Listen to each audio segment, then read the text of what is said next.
We are live here with graphic designer, photographer, and oh so much more, Kadijah Oliver, and we are so excited to have you with us today. Thank you for Hi. being with us.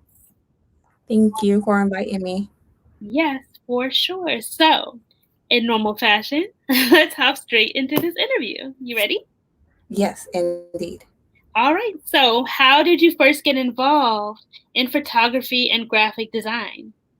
Oh, my. It's a story, but Yeah. I was in college. I was in college. I attended the University of South Alabama, Awesome. and while I attended the University of South Alabama, I was working with a lot of different organizations there in Mobile, Alabama. Um, and it was something that kept my mind off of things. So I would work late in the night, working on graphics for organizations, and then I went to basic training. I always had a love for photography, um, Yeah. but I wanted to cherish memories after. Uh, my grandma celebrated her 80th birthday, so I fell in love with photography. Wanted to capture things forever because I believe that memories are forever. Yeah. So I birthed Candy Cam Photography Yeah. afterwards. Awesome, awesome, awesome. And so, what do you consider three highlights from your career? My sweet highlights. Let's see. Um, for Candy and Co-Productions, Yeah. it probably working with a few well-known Greek D9 organizations, as Okay. well as working with a couple of popular people that are very popular on social media, Awesome. um, and so forth. Okay. Okay. Would you like to care to share any stories about any of those highlights?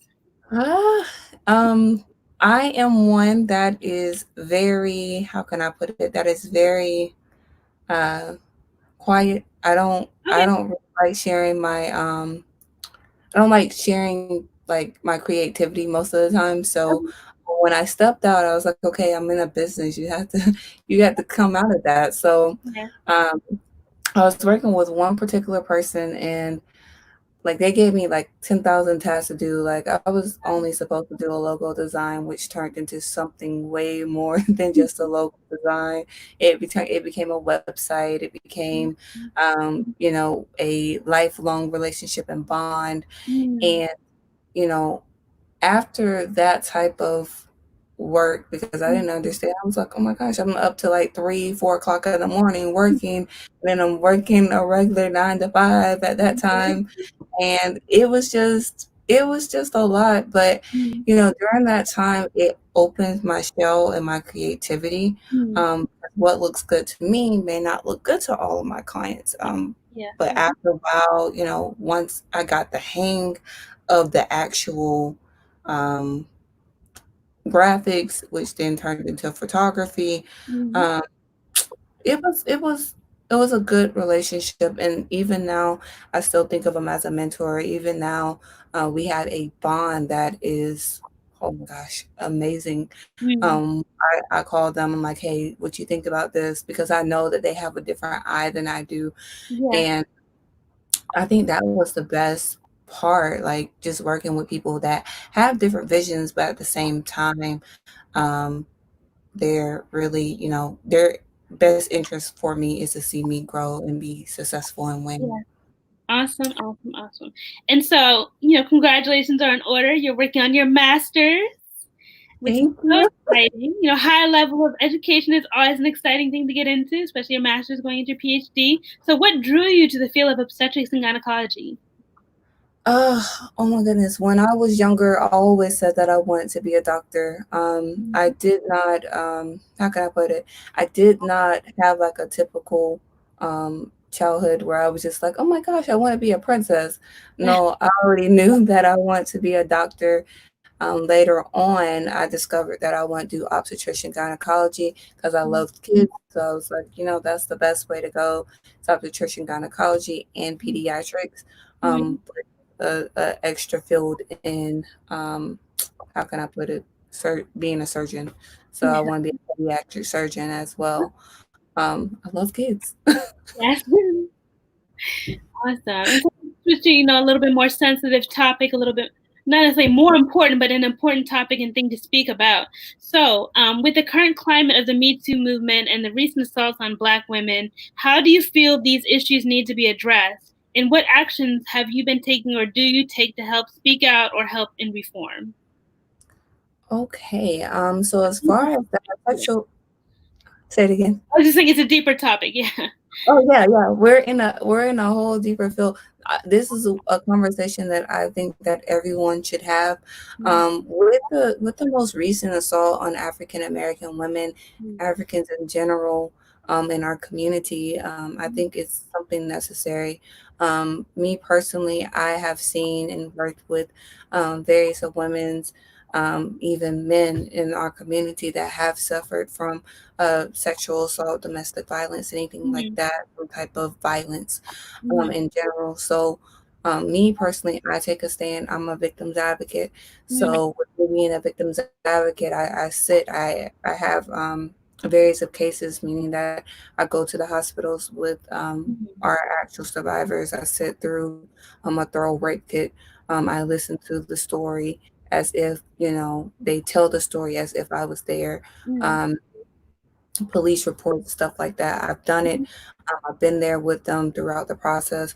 Even now, I serve as a mentor to most men and women in the African American community, and as well outside of the African American community, as a victims advocate, really pushing education. A lot of people are not aware of education regarding around sexual assault and domestic violence, mhm, because most people are not taught that. They see it passed along through their bloodline, and it's kind of like it's a social norm, or mhm, women or men that are saying, "Hey, yes, I've been sexually assaulted." Or I've been abused, are oftentimes shunned or ostracized, or even talked about basically by the community, because they say that that can never happen in this community, or that can never happen, or if it does happen, you have to keep that silent and don't get any type of help through psychology, or counseling, anything like that. That's why we have these huge stigmas on mental health, even with right, within our community. So me personally, I'm making a stand. I'm getting others involved. I'm actually going to start a nonprofit centered around sexual assault and domestic violence, and other things such as homelessness and stuff like that inside of our community, to help rebuild the African American community. yes, that is so, it's so important, it's so needed, because as you mentioned, a lot of times people who have been sexually assaulted, whether they're male or female, their voice is taken away, and they're Right, not given an opportunity to seek justice because of the right, stigma surrounding sexual assault and sexual abuse and domestic violence. So the work right. that you're doing is really important, and I definitely appreciate that work and want to, honor you for that. So I Thank you. appreciate that for sure. And so similarly with COVID-19, according to an article in the New York Times, domestic abuse cases are rising. And so I know this issue is dear to your heart. What have you done or are you continuing to do to aid efforts to combat this particular issue during this sensitive time? So during this particular time in general, what I am doing is I am forming support groups. Mm, During this time, yes, I do see that domestic violence is at a high time rise, mm, even during this pandemic, because people mm. are now trapped at home Right. with their abusers. Normally, they're able, to go to school, or they're normally able to go to work, or they're able to roam freely around, the town or so forth, Mm, to some extent, because of course your abuser may have some type of stipulations of what you do, who you're right. around, stuff like that. Mm, But at least they had an avenue where they can leave, versus now it's kind of like we have to be at home. So me, I've started forming support groups. I've started, even with the people that I mentor, mm, even then I still reach out to people. Hey, how you're doing? mm, How, how is life at home? In a way where I'm able to assist them still, mm, without it, number one, sparking some type of abuse by mm, the attacker, or as well as just really talking to them and keeping them encouraged during this time, and of course just making sure that they're safe. That's my only goal, is to keep you safe during this time frame. So a lot of support groups, a lot of um, just talking, planning, strategizing with the actual people that I work with, as well as, many people have friends also just getting the information out about these topics, because a lot of people do not believe that, this is something that's happening. Yes, we have violence going on outside of our homes, Mhm. of course, because we're African American, and Right. we're going through this phase of racism and making stands and stuff like that. But as well as there are people that's being held as slaves in their own home. Right. So, that's something very, very important to me, is that, the people that I work with become free, not just free mentally, free physically, because most of the time they're not free physically. They have stipulations on what they can and cannot do, say, what they can say, who they can talk to, stuff like that. So my only goal is to keep them safe and to help them get free physically as well as mentally, and to heal from these actual incidents. Yes, and the healing part is so important because, as you mentioned, you can be free physically, but still be bound spiritually, emotionally, and mentally. So even if you are free, 'cause some people tend to return back to those situations because they are Right. not free emotionally or mentally or spiritually. There's something that's still broken inside of them. And Charlotte Andrews just commented, "Speak in it." Yes, My yes. mom. That's my Yes, mom. during this pandemic, people are quarantined with their abusers, and that's a real issue that's going on right now. And Right. it's important to address it. And I appreciate you for what you are doing to address it and to continue to keep people safe and try and free them, as I Thank mentioned you. before. And so let's change topics from Okay, okay. fun topics. So one fun fact about you is you love to travel. Yeah. So tell us about your favorite excursion and the next place you would go if COVID-19 was completely under control. Oh, okay. My favorite excursion. Let's see what my favorite excursion is. Oh, there's so many. Um, I travel a lot. I think my best excursion was Charlotte. Mm, I'll keep it in state. Charlotte, North Carolina is very beautiful. It's very big. There's so much that you can do and learn about the city there. mhm, Um, I went during a time where I'm a part of Glam Empowerment, mhm, and my mentor was hosting a conference. So I got to see the city a lot. So yeah, I learned a lot. I had a chance to even look around, go downtown. mhm, That was one of my favorite excursions. I never knew that I can get lost in a city, but mhm, I can. I eventually found my way back out, but I've gotten lost in Charlotte, and it was something that I love to do. Now, my favorite place, if COVID-19 did not exist at this current moment, right. I think my favorite place would be Barcelona Mm, or Guam. Barcelona is one of my top favorites. I plan on going hopefully next year, mhm, when everything lets up and it's more, this virus is more contained, yeah, and we have a new plan on as far as how we're going to keep each other safe. right. Um, I plan on going to um, Barcelona, but one of my favorite places to want to actually go is Guam. Guam Mm, is so beautiful. The weather is nice. The location, the island itself is just beautiful.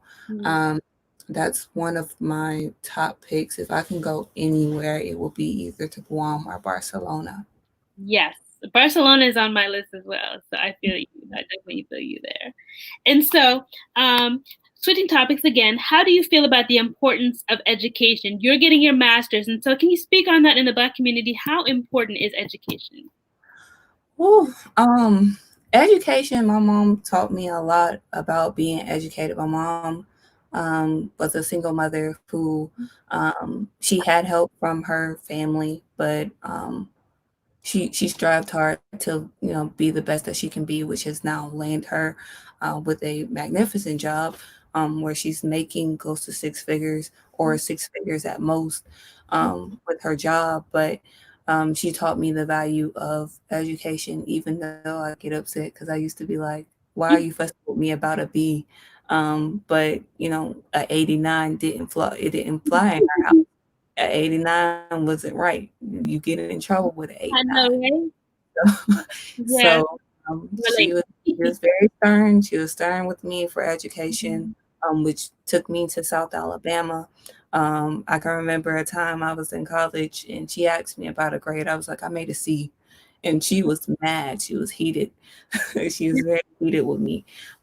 Then on top of that, she was like, if you don't do right, you're gonna come home. I was like, I'm not trying to go back home. So I guess I guess I'm gonna have to try a little harder, which it brought me to graduate. And I graduated from college December 13th, 2017. Um, Mm, graduated from college. I had so many awards. It was not even funny. I haven't unpacked all of them, but mm, um, I was a president of an honor society, an African American honor society, mm, one. Uh, I think it's really only the only honor society that's an African American honor society at a PWI. mm, Um, yes. I was the president of that, and then as well as I brought a scholarship up in its name, a Mm, foundation. I launched that in 2017 as well. mm, So education is something that I'm very hard about because I don't want to just be an average individual. mm. I say a just average individual. Like I don't just go to high school and then say that's it. Because I Right. know a lot of people that just say I don't want to go back to school, so Mm, they don't go back to school, and then they wonder why they're not offered higher positions and pay mm, and stuff like that. Not because they're not great workers, but mm, because most of the time they're looking for some type of push of you wanting to have extra education that you don't want to just stay where you are. mm. So it just pushes me to go harder. So I am double mastering. So I'm double mastering Yeah. um oh Jesus, what am I double mastering for? Health Mhm. education and public administration. Mm, I'm mastering those two, and soon I will eventually have to take the MCAT. That's why I went and took the I went ahead and did the masters so I can have time to build my mind to take the mm. MCAT so that I can go to med school. Yes, that's so exciting. Congratulations on all of your accomplishments. So Thank tell me, who are some of your heroes and sheroes? Oh, okay. That I have a long list. Okay. Let's see. My sheroes and heroes. My mom will be one. She is my shero. She is my best friend. Um, let's see. Oh my gosh, there's so many people that's impacted my life. Let me see. Sasha LaForge. She has been with me since I was a baby. And Oh, once we grew up. So her, Linda Ivy. Um, I don't call them by I don't call them by their first name, so I'm going to because I'm too scared to call them by their first name. Um, right. Prophetess Tiffany Moore Yard Wilson. Um, Prophetess Valerie Moore Burris, um, Evangelist Nakia Lynch. Um, Let me see who else. Ah, Linda Ivy. I don't know if I said Right. her name before. Linda Ivy. Oh, I feel like I'm missing some people, and they're gonna kill me if I forget them. Um, Well, I said some. there's some. If they're watching me, you know that you're on my list. You know that I love you. Yeah. Yeah. Oh, Michelle McDonald. I have to give thanks to Michelle McDonald. She was my band director.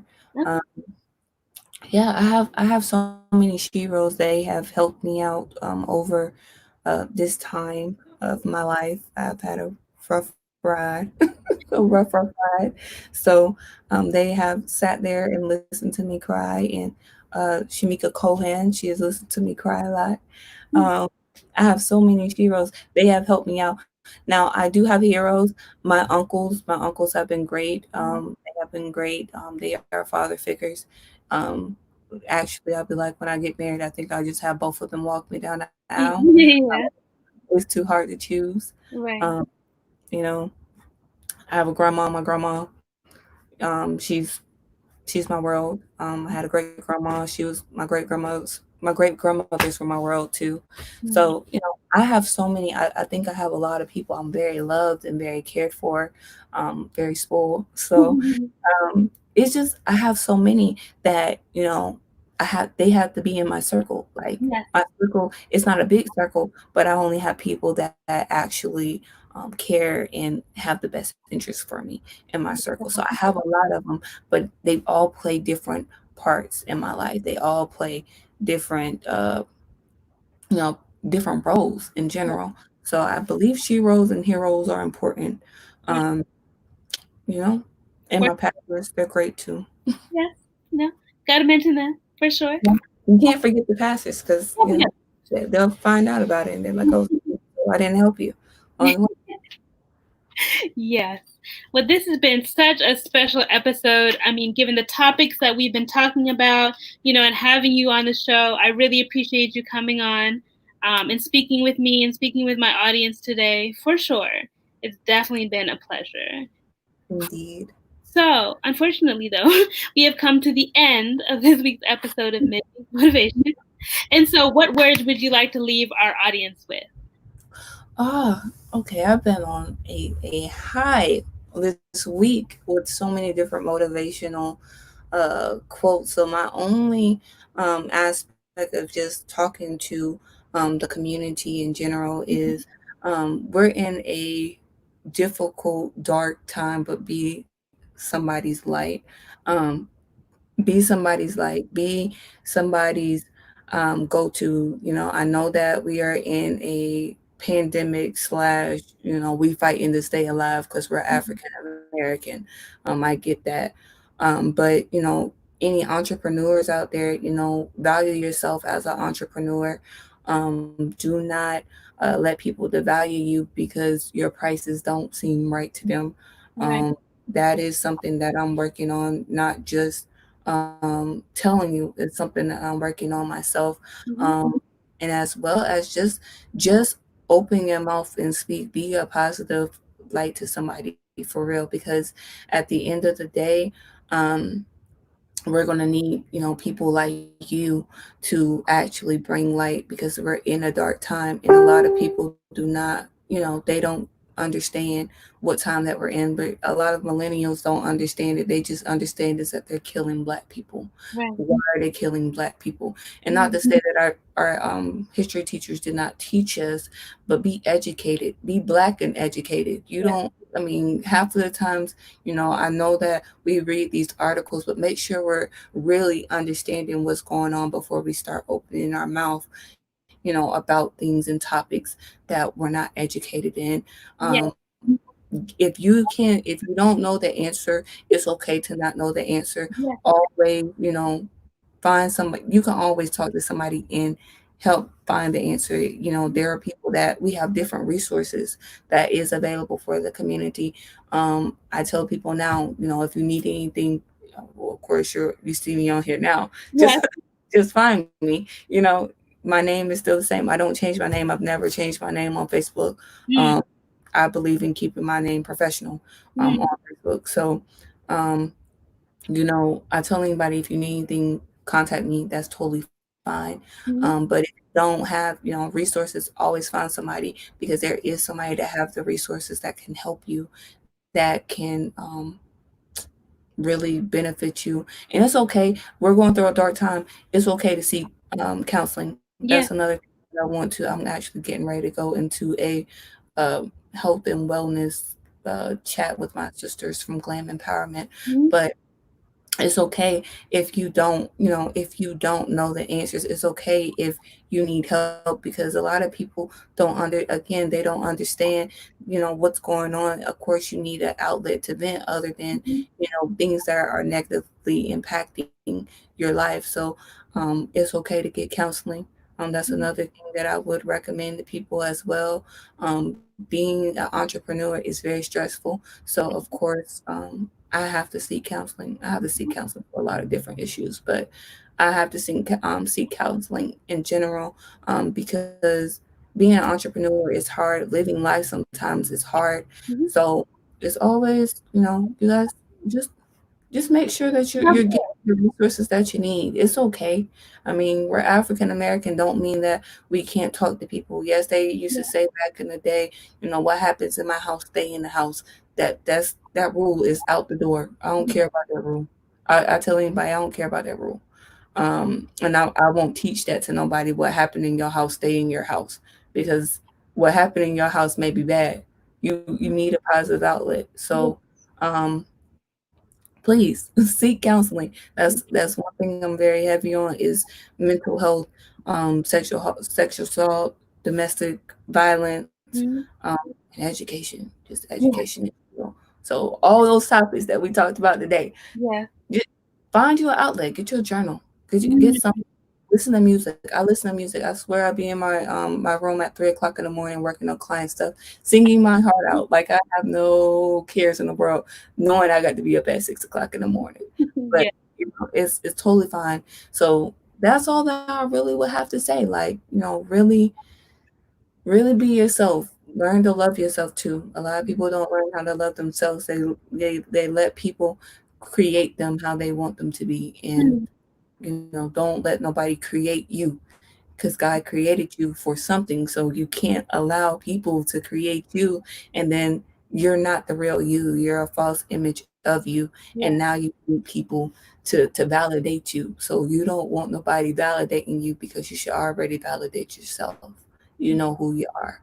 So really, if you need me, just call me. Mhm. Yes. Well, thank you. That is so important. Just be you. Just be you. Don't be fake. Be you. Okay, be you. And I want to thank Elu for commenting. Absolutely, seeking help is incredibly important, and we all have to empower each other. Indeed. So, on that note, how do we find you and support you on social media and the web? You can support me. I have two different pages, but if you want to find me on Facebook, just add me because you can. I don't really care. It's my name, Kadijah Oliver. It should be on the screen. Yeah. Um, my graphic design, web design page is Kandi and Co Productions. You can Uh, spell it for us. you want Candy. me to spell? Yeah. Okay, so it's Kandi, Kandi. The little and sign, the one that you draw. Co Productions. Everybody know how to spell productions. They Yes. should. Um, and then Kandi Cam Photography, which is Kandi.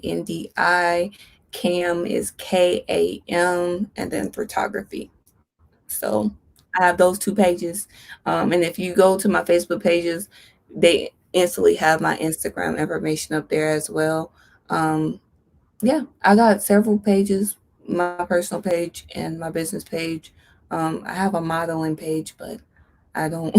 I have everybody go to my regular page. They don't go to my modeling page. It's weird, but yeah. Well, Ellie just dropped it in the comments for us. Thank you so much for that. So, this has been, again, an amazing, amazing, awesome, awesome interview. And I want to thank you so much for joining me and for speaking your truth and for speaking about these very important issues that need to be heard. I want to thank you for that. Thank you so much for your invite. You're welcome. So this has been another episode, the Black Motivation Broadcast, the last one for this week. Thank you everybody for tuning in. You can follow me at Invest Olive LLC, Invest Olive LLC on Facebook and Instagram. We also have a website, investolivellc.com. Everything, we keep it nice and simple for you so you can find us. So tune in every week. We meet on Wednesdays and Thursdays right here on Facebook.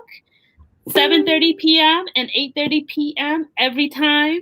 We bring you different guests and we try and bring some light and shed some positivity on this dark world. So thank you so much for tuning in with us. We are out. Thank you.